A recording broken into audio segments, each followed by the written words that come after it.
increased across the United States, gambling-related suicides have also become increasingly common.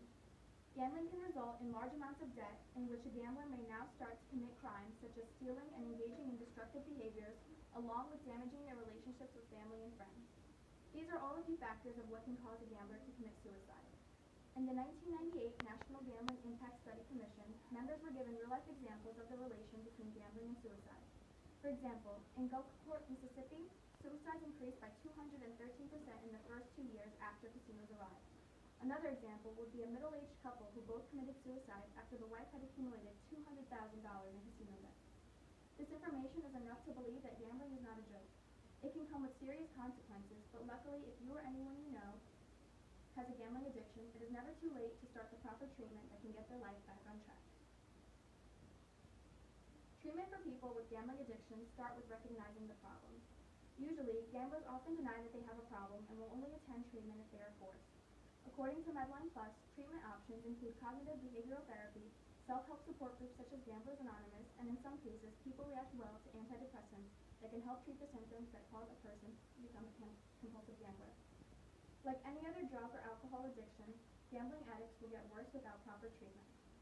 According to the Washington State Department of Social and Health Services, some treatments may be funded by the state if the gambling addiction is pathological.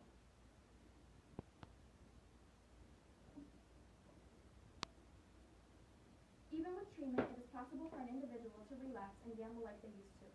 However, people who have a gambling disorder often do very well with the proper treatment. According to the University of Sydney, which is one of the many gambling treatment clinics in the U.S., counseling can help address the problems that may have caused this disorder, such as relationship problems or depression. The gambler can also be referred to other services such as financial counseling, which will complement their treatment. There are numerous ways to solve this issue if it ever happens to you or a loved one. There are also many ways to prevent gambling addiction, such as limiting the amount of public exposure to gambling that is occurring. Intervention at the earliest signs of a gambling addiction will prevent the situation from getting worse. Gambling may be entertaining, but it is very easy to get caught up in and addicted to. Current estimates from the Pennsylvania Department of Drug and Alcohol Program suggest that 3% of the adult population will experience gambling problems that result in serious death. The feeling of winning by chance or luck is indescribable, but it's up to the individual to set limits in order to prevent the chance of addiction. Just like anything else in life, it should be used in moderation, and I hope you all take this knowledge to be cautious when participating in these activities. Does anybody have any questions? Can you be a problem gambler even if you don't gamble every day?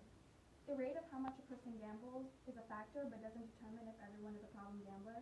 If someone periodically gambles, but does it for all the wrong reasons, such as stress and relationship problems, they are considered a problem gambler.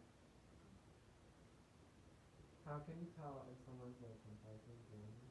You can tell if someone is a compulsive gambler when they continue to gamble, even if it's taking a risk on their life. Compulsive gamblers will ultimately commit fraud or do anything they can to keep up with their addiction.